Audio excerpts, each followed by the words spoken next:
मोहित शर्मा जी हिसार से। राधे राधे। राधे राधे महाराज जी। महाराज जी आपके चरणों में कोटि कोटि प्रणाम।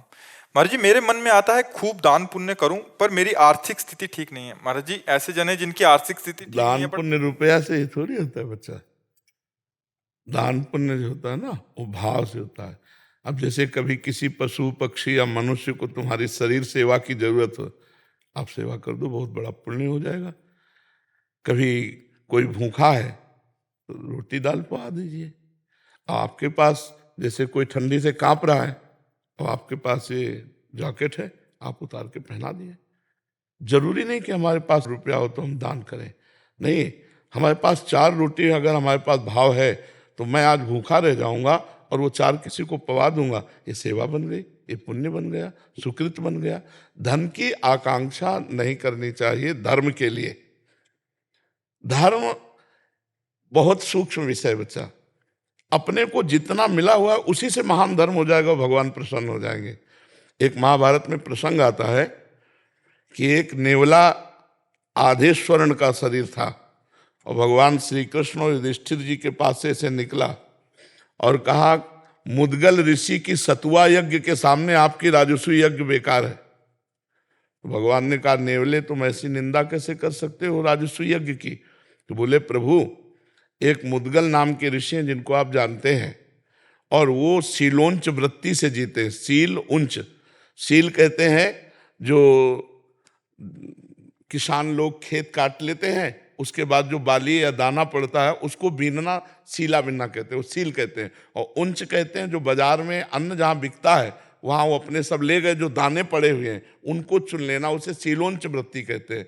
और उससे किलो 2 किलो 4 किलो होता होगा तो उसे पिसवा लेते थे सतुआ बनाकर, और रोज थोड़ा चुटकी भर पा लेते थे। 12 महीने ऐसे रहते थे।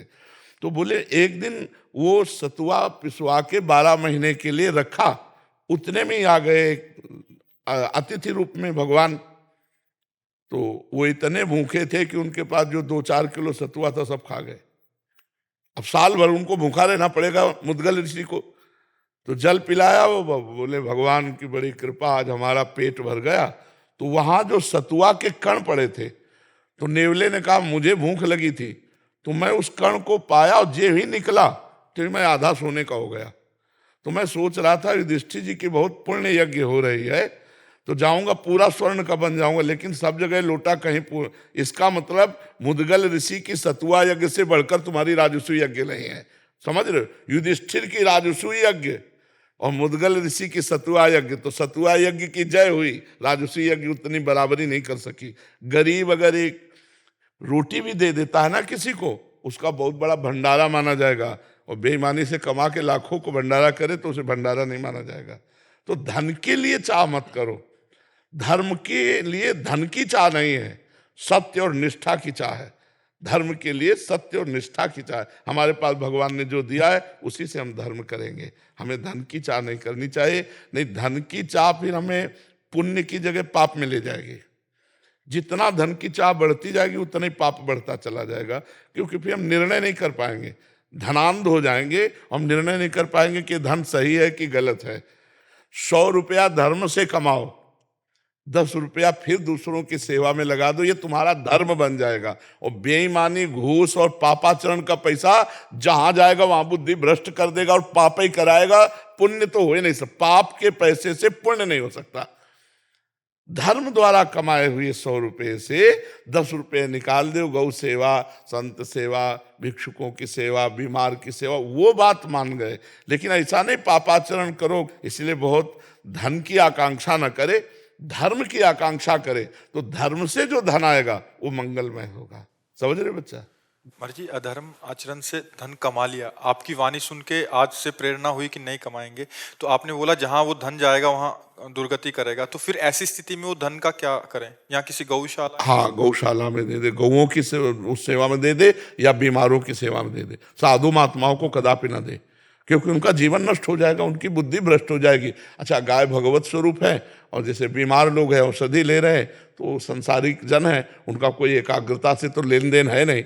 और संत का एकाग्रता से लेन देन है। अगर भोजन गलत हो जाएगा तो बुद्धि भ्रष्ट हो जाएगी, भजन नहीं होगा, बस वही सुहाई देगा संसार के भोग वासना प्रपंच। यहाँ तो आपने एक बार बोला था कि कुछ ऐसी जगह भी दे सकते हैं जहाँ आपको यश की प्राप्ति ना हो, मतलब जहाँ हाँ, आपको- जैसे मान लो बहुत से ब्रजवासी और संतों की सेवा होती रहती है, आप जाओ चुपचाप दे दो, जा करके काम हो जाए। और ये गलती मानो कि आगे हम पाप नहीं करेंगे, लेकिन संतों को डायरेक्ट नहीं देना चाहिए। पाप का कमाया हुआ धन संतों को नहीं देना चाहिए, नहीं तो निश्चित उनकी बुद्धि भ्रष्ट होगी, तुम्हें डबल पाप लगेगा। क्यों? और क्या, वो भजन कर रहे हैं, उनके भजन में विघ्न डाल दिया तो तुम्हें पाप नहीं लगेगा। तो इसलिए पाप के धन से तो कभी पुण्य हो ही नहीं सकता। वो प्रायश्चित है, जैसे आप दे आए गौशाला में, आप बीमार हो, वो प्रायश्चित है तुम्हारे पाप का, पुण्य नहीं बनेगा।